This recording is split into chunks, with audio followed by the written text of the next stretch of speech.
Hello and welcome to the Deep Dive. It is so great to have you with us today. You know that feeling, that Yeah. familiar knot in your stomach just before you have to speak English, especially maybe to someone you think is a native speaker. Mm-hmm. That little voice whispering, what if they spot all my mistakes? Or what will they think of my Oh, accent? absolutely. It's a really common thing. If that sounds familiar, trust me, you are absolutely not alone. Okay.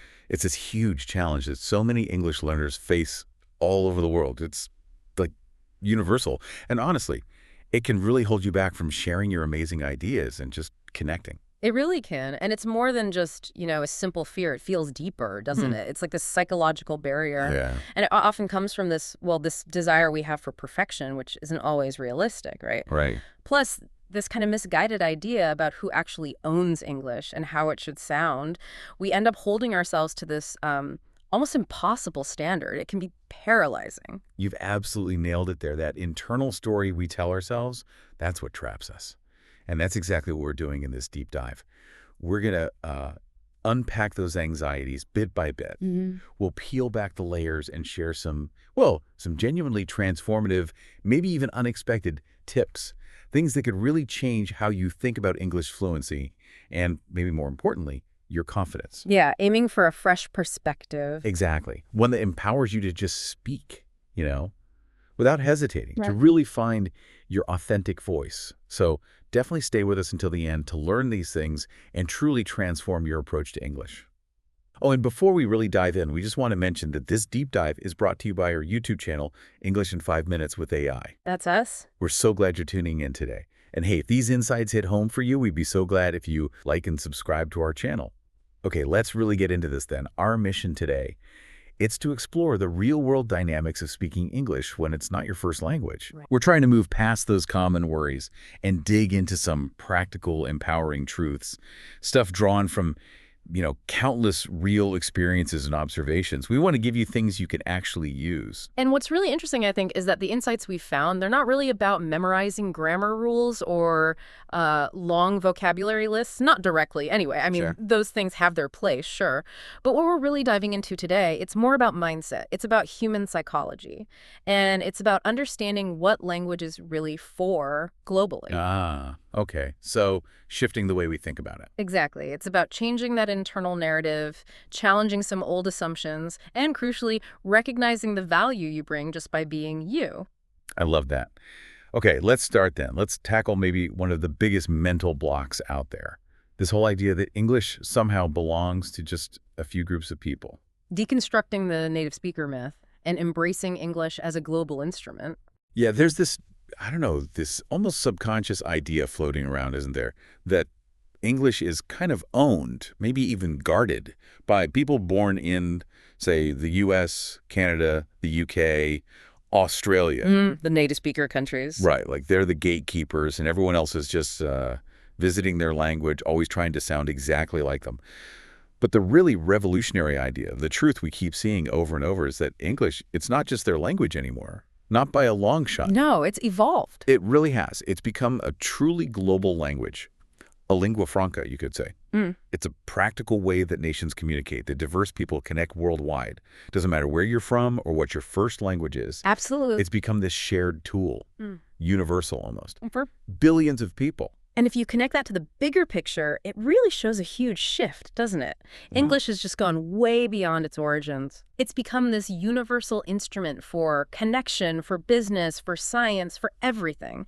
And that means, quite simply, it belongs to anyone who uses it, anyone who communicates with it. Okay, that makes sense. Which then brings up a really important question. If it is this global tool, this shared thing for, over 2 billion people?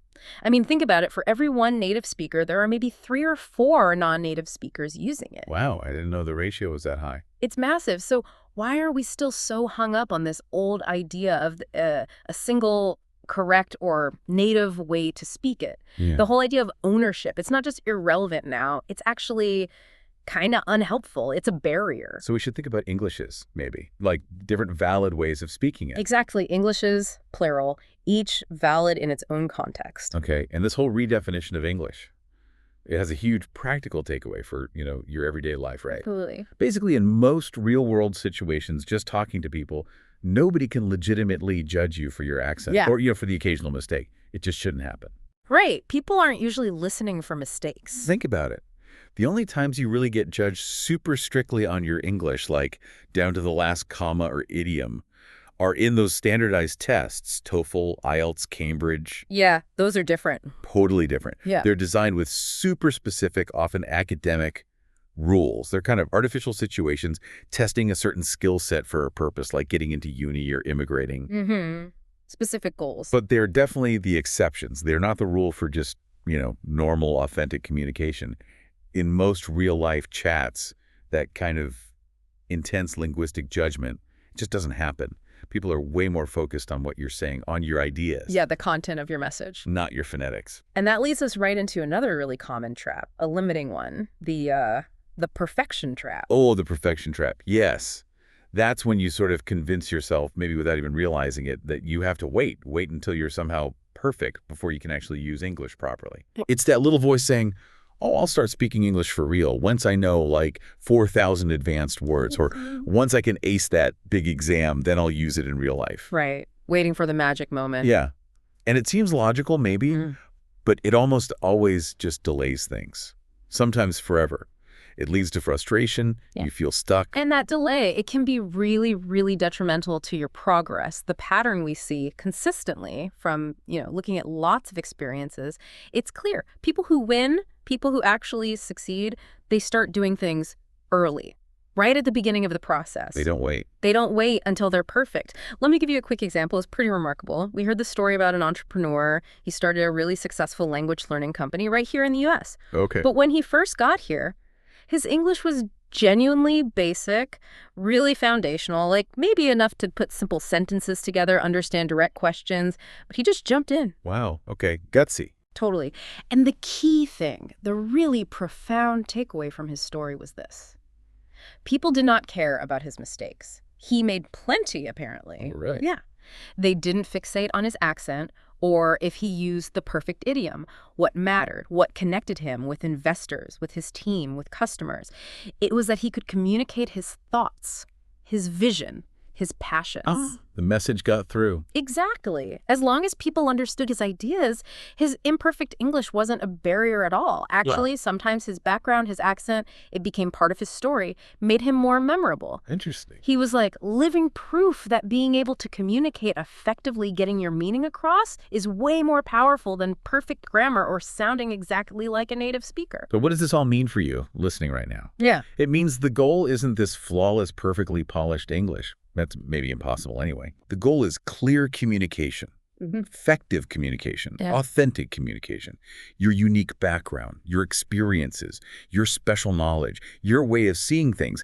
That stuff is far more interesting, way more valuable in any conversation than just a perfectly formed sentence. Absolutely. You bring you to the table. That's the real currency. Indeed. And it's so important to keep hammering this home. English is an instrument. It's a tool, something you pick up and you use right now to communicate your knowledge, your insights, your unique view. Yeah. It is not, and it should never feel like a measure of how worthy you are or how smart you are or how capable you are as a person. The language is there to serve you. You don't serve the language. That's a great way to put it. It's a tool. It's a conduit for your thoughts, not some gatekeeper holding you back. The unexpected truths about fluency and connection. Okay, let's dive into something maybe even more surprising. Something that could really free you up. People actually want to listen to you. And it's not because your English is perfect or imperfect, or because of the cool idioms you use or don't use, or even how your accent sounds. They want to listen because you are you, with your specific background, where you come from, your life experiences, your specialized knowledge.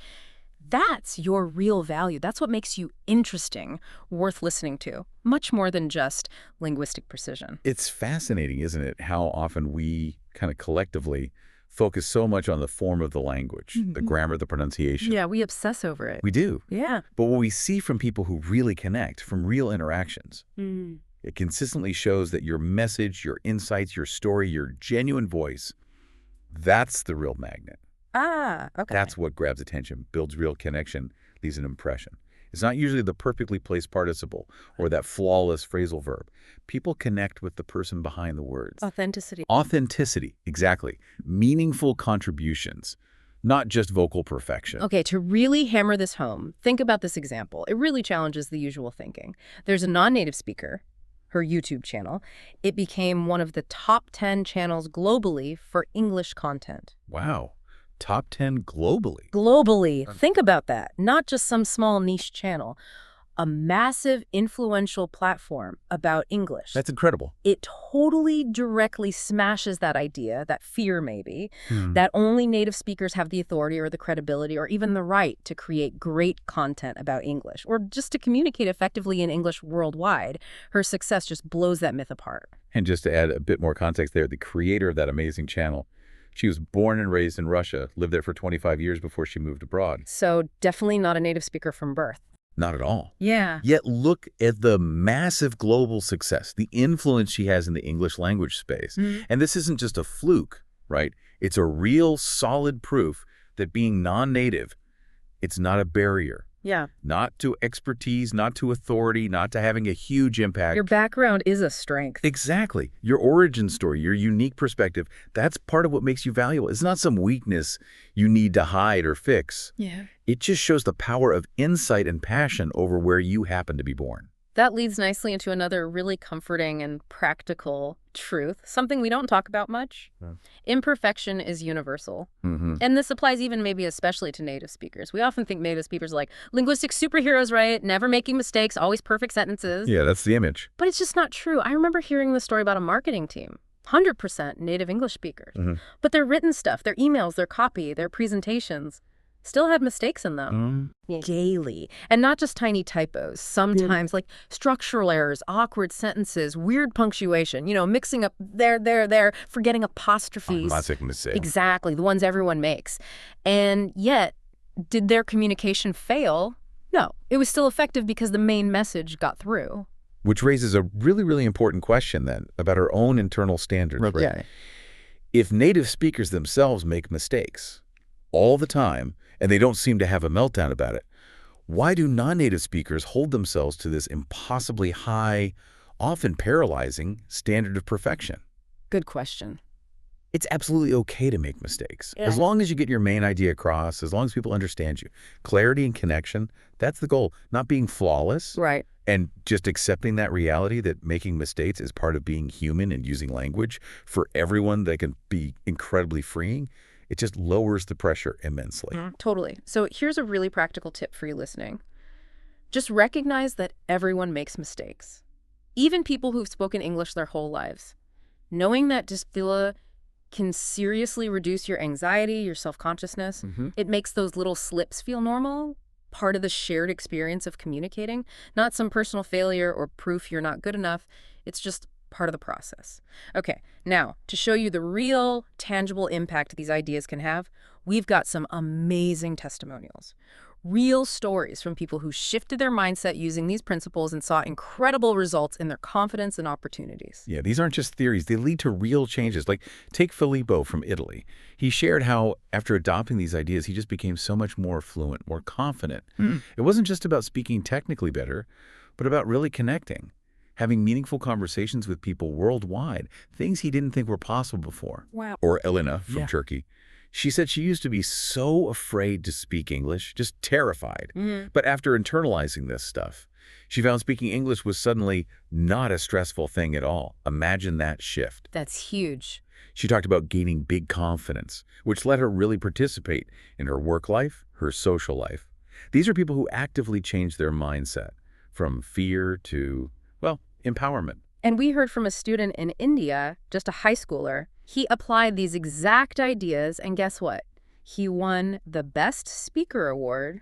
They called it Mr. Eloquent in his whole school. No way. That's fantastic. Right. An award for public speaking. Just by letting go of that fear of imperfection and focusing on his message, his voice, his confidence just soared. And then there's Pesosphere, also from India. They wrote to us saying, really simply, they lost fear of speaking in English, became super confident. And get this, they were so inspired by feeling free that they're now starting their own YouTube channel in English. That's amazing, taking action. It's not just about feeling better. It's about empowerment, leading to real action, new projects, sharing your own voice, using English as a platform for your own dreams. We also heard from a French person who said their English improved so much just from this perspective shift. It actually allowed them to take a massive step professionally joining a Chinese company where English was the main language. Wow, bridging cultures. Yeah, a move that just wouldn't have happened before. And they even got very good feedback on my accent and the flow of my sentences. See, when you relax and focus on communicating, even the technical stuff often improves naturally. These stories, they're not just random incidents. They really show a consistent pattern. There's profound personal growth, professional growth. It happens again and again once people release those self-imposed limits, that crippling fear of not being perfect. Yeah. It's about unlocking your potential when you stop the harsh self-criticism. These stories just really highlight the real-world power of this different perspective. Disarming the critics. Psychology behind mockery and protecting your progress. Okay, let's talk about something a bit tougher now, but important. That occasional, painful reality of someone mocking your accent or a mistake. Yeah, it happens sometimes. It does, thankfully rarely, Mm-hmm. but it can really sting when it does. I remember hearing this story. Someone got mocked for saying blueberry with a British accent in the U.S. They'd learned English in the U.K., you see, and it just stuck. Ah, okay. Just a different pronunciation. Exactly. And the person telling the story said, after the initial hurt, it's fine. You just kind of get used to it. But the key thing here is, while sometimes people might pick on stuff, it's so important to understand where that criticism usually comes from. Because, honestly, it's rarely actually about you. This brings up a really critical point about how we process that kind of negative feedback, especially from those few people who do mock others. Our observations strongly suggest something quite profound. 99% of the time in face-to-face interactions, nothing like that happens. Right. Those people are decent. Most people are interested in talking with you, connecting, not dissecting your grammar or accent. So if someone does constantly, persistently mock you for your accent or mistakes, it reveals way, way more about them and their issues than it does about you or your English skills. It's a reflection on them. Very often, yes. It's about their own insecurities, maybe their own need to feel superior, not a fair judgment of you. Okay, this is where we can bring in a specific psychological idea that really helps make sense of this. It's called hedonistic manipulation. Sounds serious. It sounds a bit heavy, yeah, but it describes something real and unfortunately kind of common. Basically, some individuals, often without realizing it fully themselves, are maybe psychologically unhealthy in certain ways. They get this weird, almost perverse pleasure, a weird pleasure, as someone described it, from constantly putting others down, mocking people, spreading gossip, stirring up trouble, causing emotional upset. They sort of feed on negativity, making others feel vulnerable. And diving a bit deeper into that, these individuals might actually be projecting their own fears, their own insecurities, their feelings of not being good enough onto other people. Ah, turning it outwards. Exactly. So their behavior, it should absolutely not be seen as a valid critique of your English. You need to see it through the lens of their internal struggles. These are the kinds of people who might say nasty things like, "Ha, listen to that accent," or "You'll never make it here," Yeah, discouraging stuff. Or even crueler things like, "You're just an immigrant, you won't succeed." Or dismissively saying, "Oh, your English is still intermediate, you'll never get too advanced." The goal behind these comments, it's rarely about helping you. No. It's usually about diminishing you, controlling you somehow, or making themselves feel bigger by pushing you down. Understanding this pattern is like putting on armor. It helps you depersonalize their attacks. Okay, and that takes us to the most empowering message, the most freeing thing we can possibly say when you encounter this kind of negativity. Please, really, for your own sanity, for your own progress, do not pay attention to those people. Right. And absolutely do not let them control how you feel. Easier said than done sometimes, but crucial. It is crucial. Your feelings, they are your responsibility. And importantly, they are under your control. Nobody else gets to dictate how you feel about yourself or how you react unless you consciously hand over that power to them. Right, you choose whether to let it affect you. Exactly. Realizing that shifts the control right back to you. Their words are just noise unless you give them the power to hurt your emotional state. Absolutely. And think about it. You only get one life, just one shot to live it the way you want to live it, authentically, not based on nasty comments or unsolicited negative advice from others. Imagine going down that path, always trying to please critics or live up to negative expectations. You might end up somewhere you hate, chasing goals that aren't yours. And then, who do you blame? Yourself, for letting others dictate your choices. That's a huge regret waiting to happen. Such a waste of potential. It's about owning your journey, your happiness, your progress. Precisely. So when someone tries to mock you or put you down, remember, it has nothing to do with you or your real worth. It is fundamentally their problem, their internal issue spilling out. Right? Getting that, internalizing that psychological distance, that's key. Yeah. It builds resilience, confidence that lasts, and protects your mental health.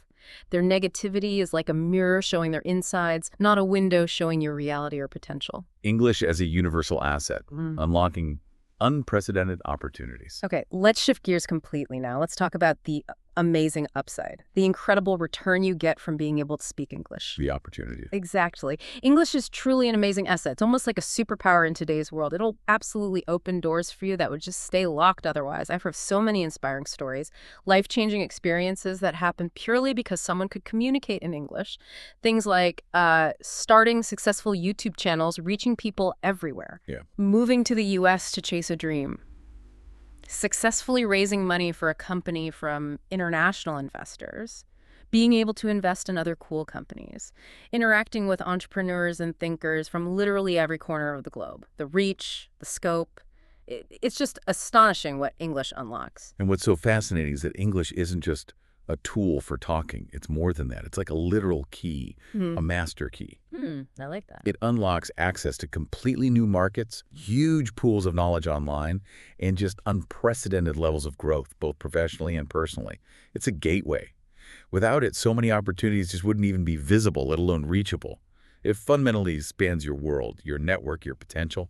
Few other skills can do that. It really is an amazing asset that will open doors for you. We hear that again and again. And these aren't just, huge things only for famous people. Think about specific examples, how English can change lives everywhere. Yeah, the everyday impact. Right. Imagine you're a talented photographer in, say, Indonesia. By learning English, you can suddenly access top American photography courses online, learn new techniques, refine your style, and really stand out on your market compared to local competitors. That's a huge advantage. Or think about a brilliant programmer in India, maybe traditionally limited by local jobs. Now, with English, they can work remotely for major American tech companies, potentially earn 10 times more than they could locally, just because of language. Wow. Life-changing money. Totally. Or even a creative person blogging in Japanese. They're doing great, but they start a parallel blog in English. Boom.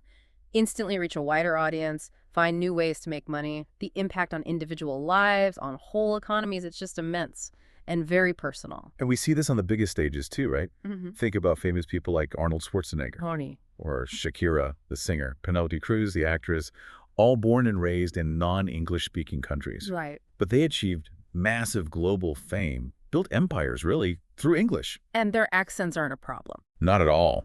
In fact, their accents are often part of their charm, their identity, adds authenticity. They prove that talent and drive, combined with English, can overcome any perceived limitation based on where you started. And let's bring it right up to today, business and tech. Look at the founders of Brex, the big fintech company in Silicon Valley. A huge success story. They came from Brazil to Stanford. Then they actually dropped out to build their company in that super competitive English-speaking environment of Silicon Valley. Incredible drive. They had to navigate complex investor pitches, build diverse teams, scale this multi-billion-dollar company, all in English. Or think about Satya Nadella, CEO of Microsoft. He has an accent too, right? He does. Yet he leads one of the biggest, most influential companies on the planet. It shows it's not just about perfect English. It's about talent, vision, leadership, and being willing to engage globally without letting language insecurity hold you back. It totally reframes what successful English speaking means. And if we connect all that to the bigger picture, it proves, beyond any doubt, that success in the English-speaking world, it's not about where you were born or how your accent sounds. It's about your talent, your drive, your unique perspective, and your willingness to use English as that bridge to connect with opportunities, knowledge, people all over the world. It shifts the focus from perfect pronunciation to just impactful communication and ambition. Which brings us to maybe the most crucial message and the most personal one today. Be proud of who you are. Yes. Please don't be shy because you have an accent. Please don't hold back from speaking English because you might make a mistake. And most importantly, never, ever feel shy about your background, where you're from, your life story. Be proud of it. Embrace it. It's part of what makes you uniquely you. This raises that important question again.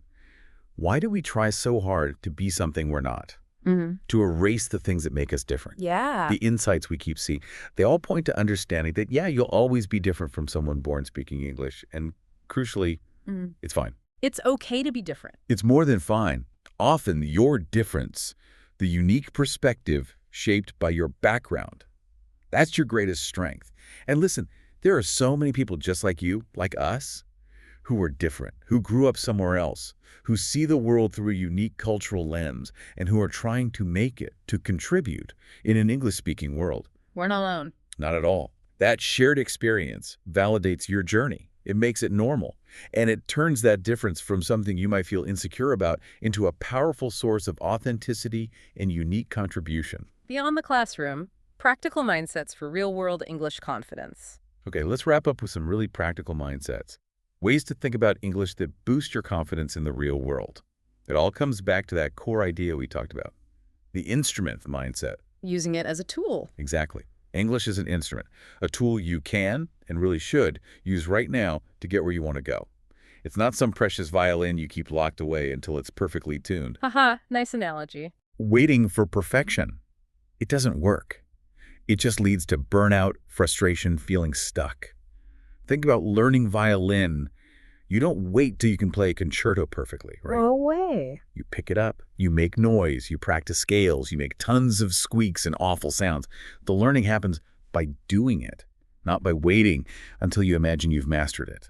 And contrast that just-do-it approach with, say, the intense stress of preparing for exams like TOEFL or IELTS. Oh yeah, totally different pressure. For those exams, you are forced to focus on being 100% grammatically perfect, pronouncing everything just so under huge pressure for short bursts. Yeah. It's exhausting, right? A mental marathon designed for a very specific academic purpose. Definitely. But the key thing, the liberating part, is that this is not an experience that you have to go through when you're just using your English day to day, in your job, talking to friends, whatever. The demands, the expectations, the mental load, completely fundamentally different. So what does all this mean for your actual conversations, that meeting you have next week, that chat with a neighbor? Relax. Seriously, consciously try to relax. Don't treat every single interaction like it's some final exam where your life hangs in the balance. Take a breath. Take a deep breath, trust yourself, and focus on the message. Right. Focus on the connection you want to make. Honestly, the pressure you put on yourself, that's usually the biggest obstacle. It's internal, not external. Okay. Here's maybe a slight and weird but really effective tip that connects right to this. The amazing power of relaxation for fluency. Oh, interesting. I heard this story once about someone who, when they were dreaming, spoke Italian perfectly. Like fluent conversations, jokes, complex ideas, all while asleep. Wow. But then in real life, awake, conscious, maybe stressed or self-conscious, they'd struggle. Forget simple words, stumble over grammar, hesitate. That's fascinating. The difference is just the stress level. Exactly. It shows how much your mental state affects your brain's ability to access language. When you're relaxed, those neural pathways are just clearer. You find words easier, grammar flows better, because that cognitive load of anxiety isn't jamming everything up. So there's a direct, undeniable link then between your psychological state and how well you speak. Seems like it. The advice sounds almost too simple, maybe, but it's so critical and often missed. All you need to do when you speak English is to relax. It's about consciously taking down those mental walls that tension and fear of judgment build up. Yeah. When those walls come down, your brain just works better, more efficiently, more naturally. And just remember that stat we mentioned. 99.9% of people out there are simply not judging your accent or your little mistakes. Right. It bears repeating. It really does. It reinforces the idea that most of that anxiety, that self-consciousness, it comes from inside, from your own internal critic, not from real external judgment. Most people are just glad you're talking to them, making the effort to connect across languages. They're listening to your ideas, not grading your grammar. So ultimately, this whole deep dive, it's about your journey and about you being in control of it. Taking the reins. Exactly. It's about building this community, really, of empowered learners, people who use English confidently as a tool without being weighed down by judgment or chasing some impossible perfection. It's about embracing English as this liberating force in your life, a bridge to connection, opportunity, and just being authentically you. Outro. So let's just quickly recap some of the biggest, most transformative ideas we've dug into today. Yeah, the key takeaways. Right. First, English belongs to the whole world, anyone who uses it. Second, perfection. Irrelevant for communication. Your message, your unique voice, that's what truly matters. We talked about handling critics, understanding where they're coming from, and protecting your own feelings. We explored the huge opportunities English unlocks globally, how it can literally change your life. Yeah, the asset value. And finally, that surprising but powerful tip, just relax. The incredible impact of relaxation on fluency and confidence. Which really leads to an important, maybe empowering question for you, the listener, to think about now. How will you start using English as your instrument to reach your goals starting today? Ooh, good question. What's one bold step you can take, now that you know you don't need to be perfect, to unlock your potential? And here's a final thought to mull over. If your unique experiences, your background, are truly your greatest assets, like we discussed, just imagine. Imagine the stories, the insights, the value you could share with the world if you just let go of that fear of sounding imperfect. If you just embrace the power of your authentic voice. That's a powerful thought. It really could redefine everything, your whole approach to English, maybe even life. Well, we are so glad you joined us for this deep dive today. If you found these insights helpful, maybe even transformative, we'd be so glad if you hit that like button and subscribe to our channel. We appreciate the support. And remember, this deep dive was made by our YouTube channel, English in 5 Minutes with AI. Until next time, keep diving deep, keep learning, and definitely keep speaking confidently. Absolutely. Goodbye for now.